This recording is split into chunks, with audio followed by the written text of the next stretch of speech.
Hello viewers. स्वागत है आपका हिंदी निवास में। मैं पद्मलता। आज हम सुगंध एक कक्षा 9वीं द्वितीय भाषा से एक पाठ पढ़ने जा रहे हैं जिसका नाम है बदले अपनी सोच।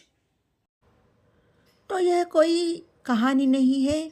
सितंबर 2009 में संयुक्त राष्ट्र संघ में घटी हुई एक घटना है जो सच्ची है, जहां युगरत्न श्रीवास्तव ने अपना भाषण दिया था और उस भाषण में उन्होंने क्या कहा था इसके बारे में हमें आज यहाँ पे पढ़ना है। और जब उन्होंने यह भाषण दिया था तो बहुत ही कम उम्र की थी, जिसकी उम्र थी सिर्फ 13 साल। तो चलो पाठ शुरू करने से पहले हम संयुक्त राष्ट्र संघ के बारे में थोड़ी बहुत जानकारी जान लेते हैं, जिसे हम यूनाइटेड नेशंस ऑर्गेनाइजेशन यानी यूएनओ कहते हैं, और जिसकी स्थापना दूसरे विश्व युद्ध के बाद यानी 24 अक्टूबर 1945 को यूएनओ की स्थापना हुई थी। और यूएनओ का मुख्य उद्देश्य था विश्व शांति और सुरक्षा बनाए रखना, उसी के साथ मानवाधिकारों की स्थापना, राष्ट्रों के बीच मैत्रीपूर्ण संबंध स्थापित करना तथा आने वाले पीढ़ियों को युद्ध की भयावहता से बचाना ही इसका मुख्य उद्देश्य है। और इसका जो मेन ऑफिस है, मुख्यालय है, वह न्यूयॉर्क में है। तो 2009 में जब यूएनओ की जो सभा हुई थी उसमें युगरत्न श्रीवास्तव ने अपने भाषण में क्या कहा था, आज हमें पाठ में पढ़ना है। तो चलो पाठ शुरू करते हैं। संयुक्त राष्ट्र संघ में पहली बार ऐसा हुआ। 13 वर्ष की एक लाडली ने सभी को सोचने पर मजबूर कर दिया। किसी के पास भी उसके सवालों का जवाब नहीं था। अपने सवालों से सबको सोचने पर मजबूर करने वाली उस लड़की का नाम युगरत्ना श्रीवास्तव है। भारत की इस लाडली पर सबको गर्व है। बच्चों, मैंने पहले ही आपको बताया था कि यह कोई कहानी नहीं है, एक सच्ची घटना है। तो संयुक्त राष्ट्र संघ की बैठक जब 2009 में हुई थी, वहां उस सभा में एक 13 वर्ष की लड़की ने जो सवाल किए थे, उसके सवालों का उस सभा में किसी के पास भी जवाब नहीं था। तो उस लड़की का नाम था युगरत्ना श्रीवास्तव। तो उस लड़की ने कौन से सवाल किए, अपने भाषण में क्या कहा, यह अब हम आगे जाकर पढ़ेंगे। सितंबर 2009 में संयुक्त राष्ट्र संघ में युगरत्न श्रीवास्तव ने भाषण देते हुए इस तरह कहा। हिमालय पिघलता जा रहा है, ध्रुवीय भालू मरते जा रहे हैं, हर 5 में से 2 व्यक्तियों को पीने का साफ पानी नहीं मिलता है। आज हम उन पेड़ पौधों को खोने के कगार पर है जो लुप्त होते जा रहे हैं। प्रशांत महासागर के पानी का स्तर बढ़ता ही जा रहा है। युगरत्न श्रीवास्तव ने अपने भाषण में क्या कहा। हिमालय जो बर्फीले पहाड़ है, वे पिघलते जा रहे हैं। और ध्रुवीय भालू, जिसे हम पोलार बेर कहते हैं, जिन्हें समुद्री भालू भी कहा जाता है, वे मरते जा रहे हैं। तो ये समुद्री भालू जो है, ज्यादातर कनाडा, ग्रीनलैंड, रूस, अलास्का और नॉर्वे में पाए जाते हैं। और ये इनका जन्म तो जमीन पर होता है, लेकिन ये ज्यादातर समुद्री बर्फीला समुद्र जो होता है, जो आर्कटिक बर्फ से ढके हुए महासागर है, वहाँ और उसके आसपास के समुद्री इलाके में पाए जाते हैं। और इनका ज्यादा समय जो है समुद्र पर बिताने के कारण इन्हें समुद्री भालू भी कहते हैं।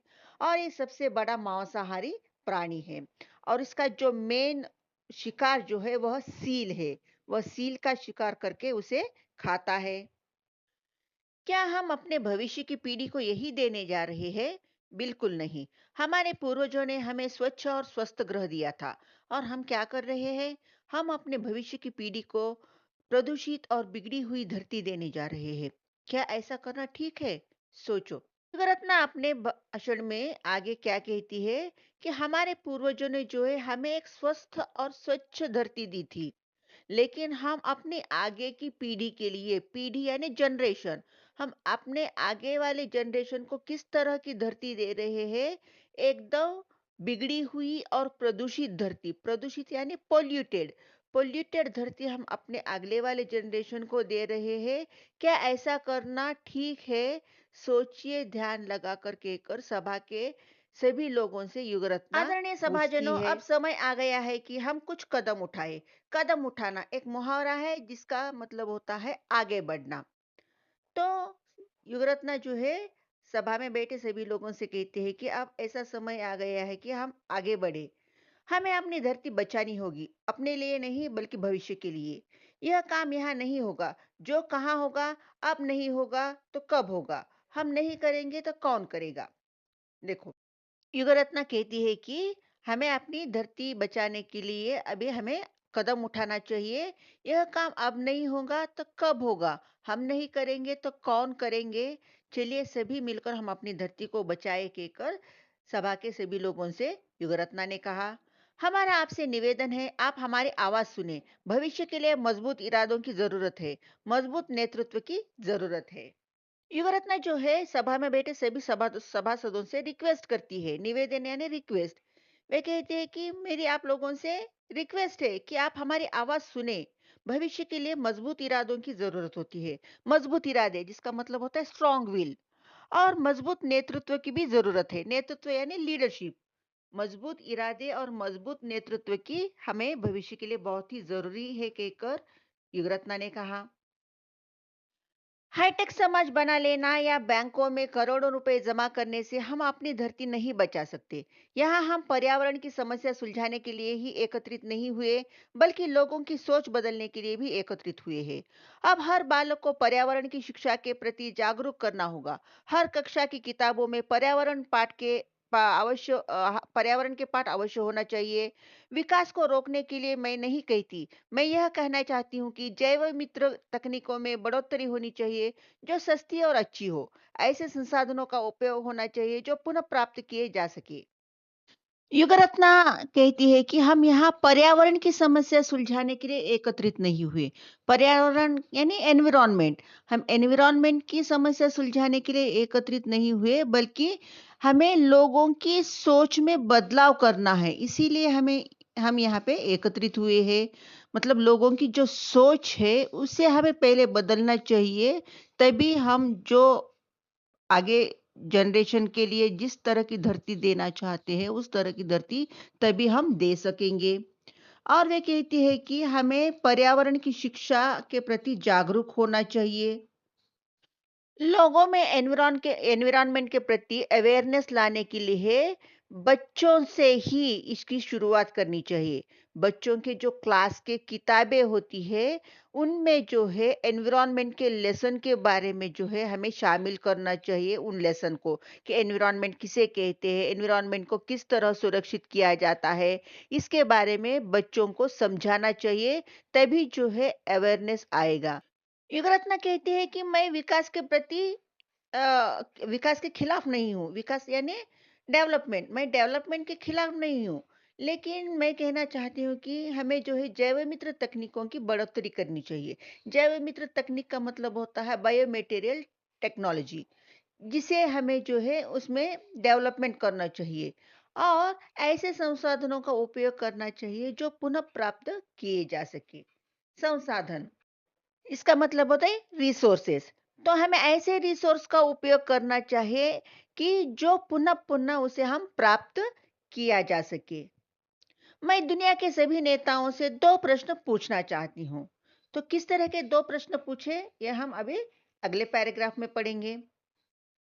क्या पर्यावरणीय समस्याओं की पहचान किसी भौगोलिक, राजनैतिक सीमाओं और आयु समूह के दायरे में होती है? मेरा उत्तर निश्चित तौर पर नहीं है। इसीलिए तो संयुक्त राष्ट्र संघ है। वे ऐसे मुद्दों पर एक दूसरे से बातचीत करवाए। इस बातचीत में बच्चों और युवकों की आवाज भी शामिल की जाए।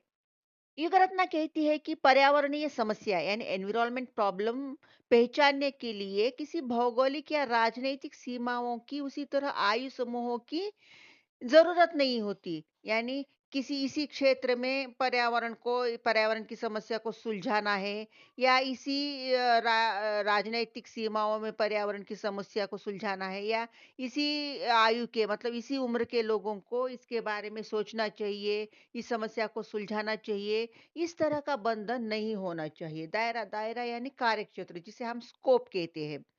तो इसीलिए जो है इसके लिए संयुक्त राष्ट्र संघ है, यूएन वो है। मतलब ऐसे मुद्दों को सुलझाने के लिए, ऐसे मुद्दों पर आवाज उठाने के लिए यूएनओ है। तो यूएनओ के द्वारा जो है ऐसे मुद्दों पर एक दूसरे से बातचीत करवाए, मतलब यूएनओ में जितने भी देश शामिल है, उन देशों के बीच ऐसे मुद्दों पर बातचीत करवाए। और ऐसे बातचीतों में बच्चों को और जो युवा पीढ़ी है, यानी यंग जनरेशन है, उन लोगों को भी शामिल किया जाए। युग रत्ना ने युवा पीढ़ी और बच्चों को भी इस मुद्दे पे शामिल करने के लिए इसलिए कहा कि बड़े बुजुर्गों के साथ साथ युवा पीढ़ी के विचार भी अगर शामिल करेंगे, तो इस समस्या का समाधान जो है जल्दी मिलेगा। इसीलिए युग रत्ना ने कहा कि बच्चों और युवकों को भी इस मुद्दे पर बातचीत करने के लिए शामिल करना चाहिए। यदि राष्ट्र की सुरक्षा, शांति और आर्थिक विकास ही आपके लिए जरूरी है, तो पर्यावरण बदलाव जरूरी मुद्दा क्यों नहीं होना चाहिए। मैं आशा करती हूँ कि संयुक्त राष्ट्र संघ मानवीय दृष्टिकोण में सोचेगा, पुरानी बातों को भुलाकर नए कदम उठाएगा। अब हमारे हाथ में केवल वर्तमान और भविष्य है। अब हमें कुछ ऐसा करना होगा जिससे भविष्य का संरक्षण हो। युग रत्ना केवल 13 साल की थी, लेकिन उसके विचार जो थे बहुत ही उच्च विचार थे। तो यूएनओ का मुख्य उद्देश्य क्या था? विश्व शांति, सुरक्षा और आर्थिक विकास। तो युग रत्ना कहती है कि यूएनओ का उद्देश्य जो है सुरक्षा, शांति और आर्थिक आर्थिक विकास के साथ साथ पर्यावरण बदलाव भी जरूरी मुद्दा है कहकर यूएनओ को सोचना चाहिए और इसके प्रति कदम उठाना चाहिए। ऐसा करने से जो है हमारे भविष्य जो है सुरक्षित रहेगा, क्योंकि अब हमारे हाथ में केवल वर्तमान है और भविष्य है। जो बातें बीत गई, उस बीती हुई बातों को हम कुछ नहीं कर सकते। इसीलिए हमें हमारे वर्तमान और भविष्य की रक्षा करनी चाहिए। इसीलिए पर्यावरण बदलाव क्या जो ज़रूरी मुद्दा है, इसके प्रति यूएनओ को विचार करना चाहिए कहकर युगरत्ना ने जो है अपने भाषण में कहा। और वे कहती है, आदरणीय नेतागण, जब आप कोई नीति बनाए तो हम नादान बच्चों और लुप्त होते जानवरों के बारे में भी सोचें। युग रत्ना जो है नेता लोगों से, यानी लीडर लोगों से कहती है कि हे नेतागण, जब आप कोई नीति बनाएंगे, जब कोई रूल बनाएंगे, तो रूल बनाते समय हम जैसे बच्चे और युवा पीढ़ी के विचारों को भी आप ध्यान में रखिए। और जो जानवर लुप्त होते जा रहे हैं, लुप्त होना यानी डिसअपियर होना, तो जो जानवर लुप्त होते जा रहे हैं, ऐसे जानवरों के बारे में भी सोचे कि एनवायरनमेंट को किस तरह रखने से ऐसे जानवर लुप्त नहीं होंगे, कहकर उन जानवरों के बारे में भी सोचो कहकर युगरत्ना कहती है। महात्मा गांधी ने कहा था, धरती के पास सभी की आवश्यकताओं को पूर्ति करने की क्षमता है, किसी के लालच की नहीं। महात्मा गांधी ने कहा था कि धरती के पास इतने रिसोर्सेस है कि धरती के ऊपर जितने भी प्राणी हैं, उन सभी प्राणियों की आवश्यकता पूरी करने की क्षमता धरती के पास है। किसी को ललचाने की जरूरत नहीं है, किसी को किसी से छीनने की जरूरत नहीं है कहकर महात्मा गांधी ने बताया था। तो चलो बच्चों, लास्ट पैराग्राफ पढ़ते हैं। पक्षी आसमान में उड़ता है, मछली पानी में तैरती है, चीता तेजी से दौड़ता है, लेकिन ईश्वर ने हमें वरदान के रूप में सोचने के लिए बुद्धि दी है। इससे हम परिवर्तन और सुधार दोनों ला सकते हैं। चलो अब हम आगे बढ़े, अपनी जन्मभूमि को बचा ले, अपने घर को बचा ले, अपनी धरती को बचा ले। धन्यवाद। युगरत्ना ने इस तरह अपने भाषण का एंड कर दिया। युगरत्ना क्या कहती है अपने भाषण के अंत में? कि पक्षी आसमान में उड़ सकता है, मछली पानी में तैर सकती है, चीता सबसे तेज दौड़ सकता है, लेकिन इन प्राणियों को सोचने की क्षमता नहीं है कि क्या अच्छा है, क्या बुरा है। यह ये प्राणी सोच नहीं सकते। लेकिन सोचने की जो क्षमता है, यह सिर्फ मानव को है। भगवान ने यह वरदान सिर्फ आदमियों को दिया है। इसीलिए हमें अच्छा क्या है, बुरा क्या है, यह सोचना चाहिए और हमारे में जो है परिवर्तन लाना चाहिए। हमें अपने आप को बदलना चाहिए और अच्छी सोच से जो है हमें अपने घर को, अपनी जन्मभूमि को बचाना चाहिए, साथ ही धरती को भी बचाना चाहिए कहकर युगरत्ना ने अपना भाषण का एंड कर दिया। तो बच्चों, यह एक सच्ची घटना थी जो 2009 में घटी थी। तो बच्चों, आपने इस पाठ से क्या सीखा? कि हमें जो है सिर्फ हमारे घर को साफ सुथरा नहीं रखना चाहिए, हमारे आसपास के वातावरण को भी साफ सुथरा रखना चाहिए। कुछ लोग जो होते हैं सिर्फ अपने घर के अंदर के माहौल को साफ सुथरा रखते हैं, लेकिन अपने आसपास के वातावरण को साफ सुथरा नहीं रखते। तो हमें ऐसा नहीं करना चाहिए। हमारे आसपास के वातावरण को भी हम साफ सुथरा रखेंगे, तो जो है हमारी पूरी धरती स्वच्छ होगी, हमारा एनवायरनमेंट स्वच्छ रहेगा, तो हमारी आगे आगे की पीढ़ी जो है बहुत ही तंदुरुस्त रहेगी। आशा करती हूँ कि आपको यह पाठ ज़रूर समझ आया होगा। अगर आपको पाठ समझ आया है तो एक लाइक तो ज़रूर बनता है। तो जिन्होंने अब तक सब्सक्राइब नहीं किया है तो लाइक कीजिए, शेयर कीजिए, सब्सक्राइब कीजिए, अपने दोस्तों से भी सब्सक्राइब करवाइए। तो फिर नए पाठ के साथ मिलते हैं, तब तक के लिए धन्यवाद।